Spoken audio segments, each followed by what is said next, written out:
Yan, maayong hapon sa tanan, na labi na nimo Bubo Kevin ug sa tanan naminaw karon sa Bombo Radyo Butuan. Sige. Ma'am Roselyn, una sa tanan siguro, ato sa Sayron, unsa man gyoy history aning problema sa langaw, aning kabadbaran? Actually, dili na gini siya ingon nga karon lang na problema, balik-balik na gini siya Bombo Kevin since naay mga poultry farms po diri na sa ato ang syudad sa Kabadbaran. Although na sila mga lisensya po nga maka-operate, but sometimes lagi medyo napoy mga negligence gamay sa mga nagdumala ni mo nang di gyud malikayan nga managhan ang langaw, especially harvest season Bombo Kevin. Okay. Pero ang kuan ini, haman ni nga mga barangay tuod aga apektado base sa monitoring. Yes, Barangay Katugasan and Barangay Bayabas, then napoy sa Barangay Concepcion and Barangay Kalibunan. So mo ni ang naay mga dagko nga mga poultry farms, but kini nga mga poultry farms lisensyado ni siya Bombo Kevin na sila business permit, but or every now and then sa ni gina-monitor sa ato ang sanitary officers o sanitary officer o ba nga to ang mga personay sa City Health Office para gyud nga ma-monitor pod. But sometimes siguro dili nila matuman bitaw ang proseso, kabalo man gyud ang mga operator ani sa poultry farm kung unsaon pagsumpo ang langaw Bombo Kevin. Nay mga chemical ana nila nga gina-spray, tagpila ka days spray na pod nga dili gyud makagawas sa kumbaga ngadto na sa kabalayan ang maong langaw. Pero I don't know unsay nahitabo nganong mugawas man gyud. So mao na siguro gitipid-tipid nila kay medyo na ang mahal-mahal magud ang medisina ni Bombo Kevin. So siguro nagtipid sila, but nasakripisyo ang katawhang Kabadbaranon Bombo Kevin. Okay. To be fair sa ilaha Ma'am Roselyn Exaure, unsa man nanay inspection, investigation as of this time sa karon lang nga sitwasyon ang LGU Kabadbaran ug kung doon naman igawas na ba ang result nga maogi nagi ebidensya nga kining mga poultry maogi nagunang hinungdan nganong naay langaw infestation karon sa maog mga barangay? Actually, nagtrending sa social media few weeks ago, no, ang mga reklamo gyud gumikan sa kalit nga pagdaghan gani ang ato ang city mayor na puno ang iyang messenger pod sa mga complaints. So wala nagpasagad, ultimatum jud nga nagpagawas og executive order ang ato ang city mayor Bombo Kevin the other day. So mo ni siya ang executive order number 035 series of 2026. Ang titulo sa mga executive order, so medyo kuan gyud ni kanang kumbaga ultimatum na gyud, no, nga desisyon sa ato ang city mayor. Gumikan pud lagi naglantaw man siya sa welfare sa ato ang katawhan. So kinsa man pud intawag ganahan maskin kita Bombo Kevin di gyud pud ta ganahan nga mukaon ta sawan ta sa mga langaw. So that's why nagpagawa siya og executive order ordering the temporary closure. So nagyoy temporary closure nga nahitabo karon na Bombo Kevin to all poultry farms and poultry raising establishments in the city of Kabadbaran pending thorough investigation. So magpahigayon og thorough investigation and creating a special task force. So mag-create og special task force Bombo Kevin to conduct citywide investigation. Then i-document ang mga violations and mag-formulate, no, comprehensive remedial measures and action plans to address kining problema sa sanitation Bombo Kevin and fly infestation and vermin control issue. So nagmando na gyud. We're in fact the other day, first day sa morning, unang gihinabi sa atong city mayor, atong city sanitary officer o ba nga to ang BPLO heads sa to ang business permit and licensing office, ang ato ang sendro officer, medyo suko na gyud ang ato ang mayor gumikan lagi kadaghan sa reklamo. So mo to gi-emphasize gud ni mayor nga pila naman siya katuig nga naglingkod as city mayor sa Kabadbaran City nganong nagbalik-balik man ang problema. Where in fact explain ang ato ang sanitary officer nga mayor na nakoy gunitan diri nga temporary closure order 15 days nga temporary closure order, pero reason out ang ato ang mayor kapila man ta magbalik-balik og issue og temporary closure order. Kung di gihapon sila mutuman, much better pa nga pasiradaan na lang kay musugot pa tong mayor nga siradaan ang mga poultry farms kaysa masakripisyo ang health no sa ato ang katawang kabadbaran ng Bombo Kevin. Mao to nga insigida ang maong executive order gipaabot gyud unya nagpatawag og meeting ang ato ang city mayor pag next day nagpatawag siya og meeting sa tanan nga mga barangay official punong barangay sa 31 barangays nato sa Kabadbaran City. Gumikan lagi kay na-escalate na magmayo ang issue gud niya ang langaw grabe na gyud trending na kayo gani nanay mga nag-bash no sa City of Kabadbaran nga kanang langaw capital of the country daw no. So medyo sawaing pud kayo no paminaw na Bombo Kevin. So mao to nga tanan nga mga punong barangays gimanduan gid sila ni Mayor Judy sa atong city mayor Mayor Judy Chinamante nga mag inspection sa tanang suok gyud tanang purok sa ilang barangay tanawon tong mga naapil na ni no instead nga katurang mga poultry naapil na ang mga nagbuhi og mga baboy Bombo Kevin. So katong nagpigiri apil na ratsada na tanan katong nagpigiri nga walay klaro nga septic tank nga nagreklamo pod ang mga silingan gumikas kabaho sa ilahang pigiri apil ni siya nga gipasusi sa ato ang mayor apil tong mga basura kung naaman gani nga ilang matumbok nga mao'y tinubdan sa langaw Bombo Kevin. So ni action po dayon ang atong 31 barangays. So nagulat na lang ta karon sa resulta po sa thorough investigation after giserve ang temporary closure Bombo Kevin sa tanan nga mga poultry farms diri na sa Kabadbaran City. Okay. Kini ha, ang gibuhat sa inyong mayor akong gitan-aw dako gyapon ni nga gambol, dako gyapon ni nga palasunon sa LGU. Pero nakasabot ta nga giuna ninyo ang panlawas, giuna ninyo ang health, giuna ninyo ang health and sanitation for the katawhan sa Kabadbaran. And Yes. pero dapat hunahunahon gyud sa ato mga kaigsoonang Kabadbaranon ini nga tama man pud na magbantay ang tanan pero nabaya na effect sa economy mo nang mga bantayanan ani basig mo mahal inyong palaliton diha precious manok itlog bakaha or sa baboy kay maapektuhan Yes, inyong yes, Bombo Kevin, mao lagi pod ni ang risgo no gani nagreact po ang ato ang mga namuhi pod og baboy but gipasabot ni Mayor Judy kung nahisubay lang sa insakto nga proseso ang inyong mga tangkal, ang inyong mga pigiri nga nagyo need basic man gyud nga kinahanglan na Bombo Kevin sa pigiri ang septic tank man gyud.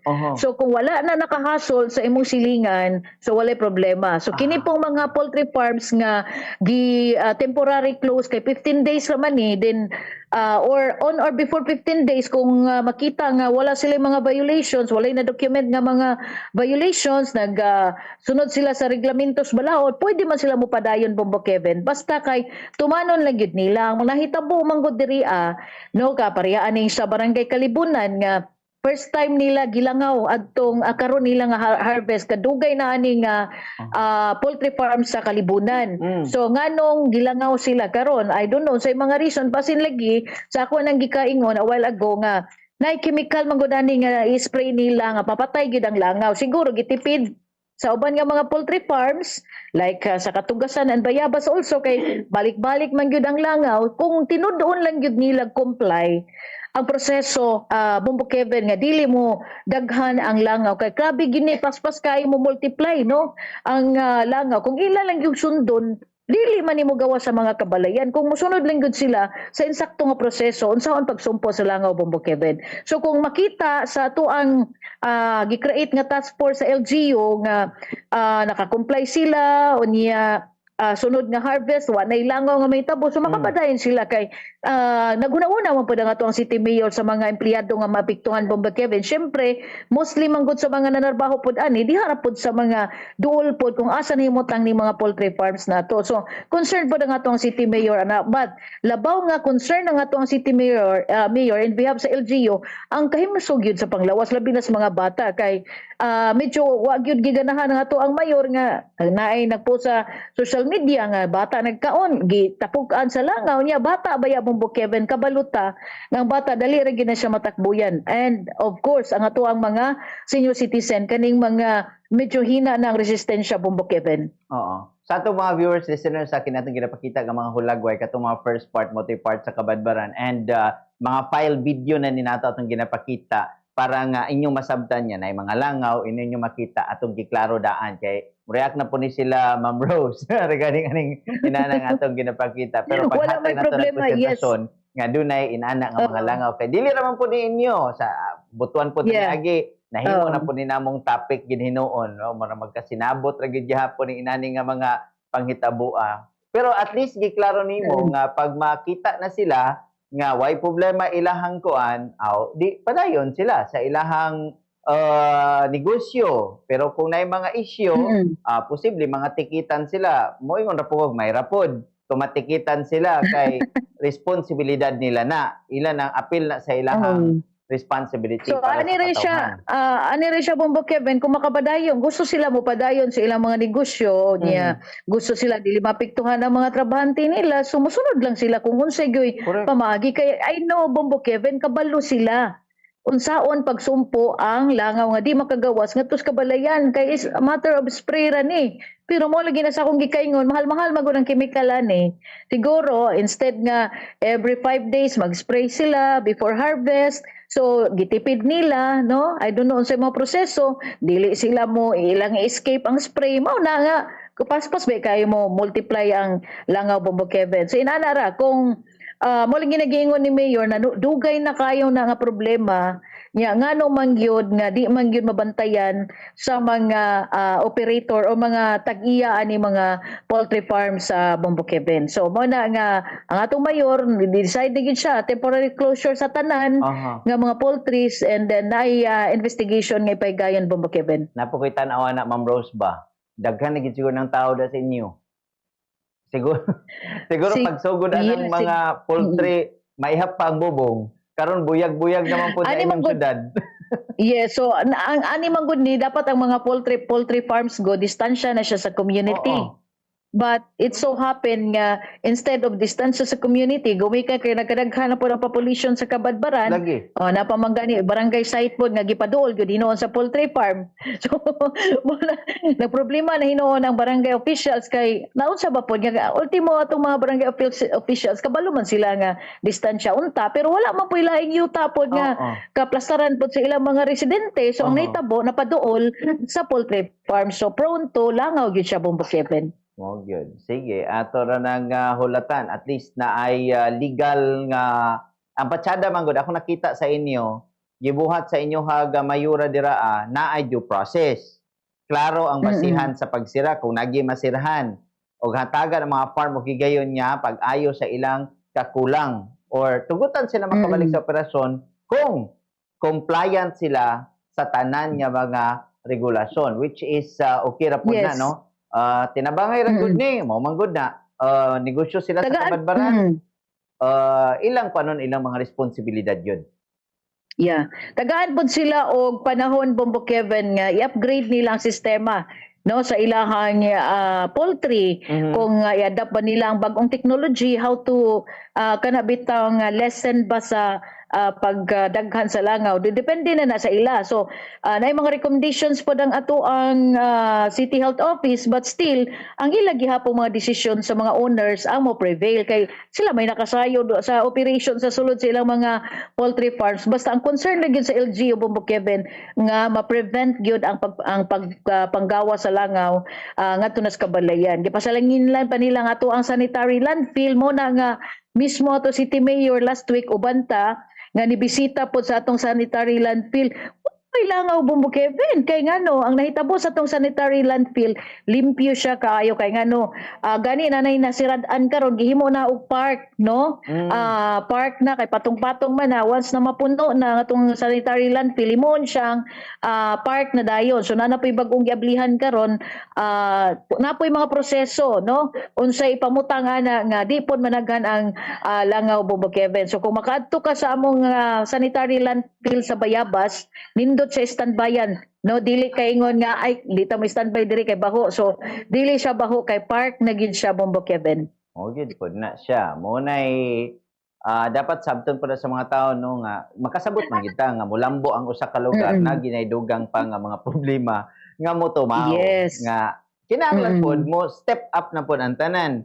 At least naklaro ninyo nga dili ang lahin pa nga mga source ang hinungdan niini o collaborative effort man day kini tanan-tanan man day ni tanan nga mga opisyal dili lang direkta lang kunuhay na naghatag og kamanduan ng mayor gipatawag man gid po ang tanan para magkasinabot gyud. Yes. Kaya ipa-check gyud tanan barangay no mo na nga mando nga tong mayor nga kamo kapitan subaya diha kay basig dili lang ang poultry ang mga poultries no ang nagkosa langaw so tan-awan ninyo diha kay basig na mga nakatiwangwang nga basura o basig na ay nagpigiri dira nga walay mga septic tank o unsa ba cause din na baka kanal diha nga labuganan ana ba so mo na gipa susigid sa atong mayor para ma-check gyud. Bombo Kevin. In addition, Bombo Kevin, ako lang pong gihangyo no sa pro naman kita karon sa naman kita sa social media nga world karon. Pwede man inyo naman tay kagawasan nga mo express no sa atong kanang freedom of expression pa Bombo Kevin, but ato lang po hunahunahon ayaw pong gamita ang seal or logo sa Cabadbaran City kay it represents the people of Cabadbaran Manggod. So mag-post mo din na nga inyong baby ayon niya na isilyo sa Cabadbaran City, gukuron gyud mo sa LGU ana, no? Ipatawag gyud mo sa guniang panglungsod. So mara po namong concern, bahala mag-post mo diha bisag unsa, ayaw lang ninyo gamita ang official seal sa LGU Cabadbaran kay nagrepresenta na sa katawhang Cabadbaranon. And mo lagi pod na this misinformation sayop nga mga impormasyon nga ipakaylap, way tuyo nga ngayon na to pang binuang pagpanlimbong or disinformation Patrending lang. Yun kanang murag sobra ra pod ba murag dili gid mao ang tinuod nga hulagway murag lisod kayo lalisan mo bitaw giklaro na ko daan nya kining uban nga makita nga medyo daghan file video na mo na nga atong ginapakita nga posible wala na problema Bombo Kevin basta kay walay gi pangbutang diha nga Cabadbaran or silyo sa Cabadbaran but ato pong ipasalamatan kay katupong duha nga itong nasakpan nga nag-post bitaw Bombo Kevin nga na logo. After ato nga nag-share ko sa ako ang Facebook account. So, gidelete po nila automatic. Unya, nag-PM po sila na ngayong sorry. Nag-public apology po sila no nga wala sila intention yin ana but it so happen nga nagamit lang nila ang logo sa LGU mo man to ang concern pod namo ami pakaalam sa inyong mga post ayaw lang gamita ang logo sa LGU so gidelete na pod nila Bombo Kevin unya nangayo na pod sila og sorry. Dapay ako na lang ni apil tal ang lokal nga pangamahanan sa Cabadbaran nagpakita pod og kini kanindot sa inyuhang sa tourism summit nga gibuhat karon adlaw og pasidungog pwede ba nato masayran unsay mayong impormasyon ani Ma'am Roslyn? Yes, no. Online lang man ni siya nga activity. Unya, pasalamat Bombo Kevin kay grabing award nga nakuha po do sa ato ang LGU Cabadbaran. So, mo gini nakanindot gid pod sa liderato sa ato ang syudad sa Cabadbaran kay ubay-ubay gid pod ang mga makita nga agi sa atong kasamtangang administrasyon. Gani karon sa bag-o lang gipahigayon nga activity sa kini ang tourism sa ato ang tourism office Bombo Kevin. So mo ni ang mga nakuha nga award ubay-ubay jud ni no posted na sa Cabadbaran today. So nagpasalamat actually kining kalampusan dili ra man ni sa pipila lang ka mga opisyalis sa syudad kundi hiniusa ni siya nga kana bitang effort no sa katawang Cabadbaranon sa mga empleyado sa City Hall and ato ang city officials. So nakakuha tag special award, plaque of appreciation to participating LGUs sa gipaygayon nga Caraga Tourism Officers Summit and kining gitawag nga Pasidungog 2026. Another nakuha is training commendation and excellence in training partnership for LGUs no kay maayo mo po natong tourism officer po Bombo Kevin. Another award, Filipino brand service excellence champion ang Cabadbaran City sa entire Caraga region. So dako kayo na nga dungog namo diri sa Cabadbaran Bombo Kevin. And another award Brag lima ni kabuok ang nakuha nga award Bumbo Kevin, top performing LGU in same day visitor arrivals recognition. So nindot kaayo Bumbo Kevin, and Destination Marketing Excellence Award. So mo ni ang mga award nga nasakmit sa LGU Kabadbaran sa bag-o lang gipahigayon pod nga Tourism Summit sa tuang Department of Tourism Caraga Region, Bumbo Kevin. Kanindot no. Congratulations sa inyo Yes. LGU Kabadbaran or the whole Kabadbaranon. Kalabot na ni ini kay munang giingon, di gid mo basta-basta day gyapon no para sa nang top performing LGU same day visitor arrival mo daghan day mo mga visitors day gyapon dira.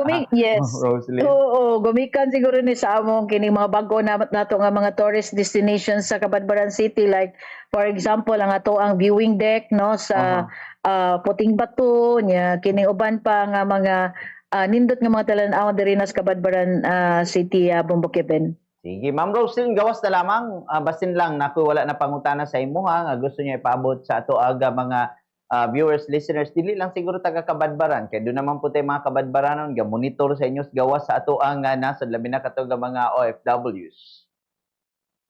Yes, Bumbo Kevin, kung napay time gamay, ako lang pong isingit ang ato ang Charter Day, no? Activity gipa simplify ang ato ang celebration karon. 3 days na lang siya, Bumbo Kevin.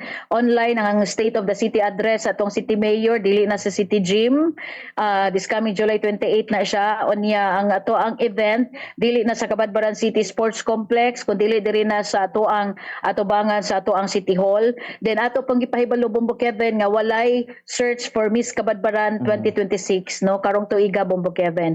So far maura na simple lang atong selebrasyon kay mas giatagan og prioridad sa atong lokal nga panggobyerno sa syudad sa Kabadbaran ang paghatag og pundo o budget ngadto na sa mga nagunang programa para sa katawang Kabadbaranon. So sa katapusan, Bumbo Kevin, thank you so much sa laing oportunidad nga kami makapalanog usab sa makatikaran diri na sa LGU Kabadbaran. Mabuhay ang Bumbo Radio Butuan. Daghang salamat. God bless us all. Maayong hapon, Bumbo Kevin. Salamat kay Ma'am Roslyn Exaure, ang tigpamaba mga kabombos sa lokal niya pag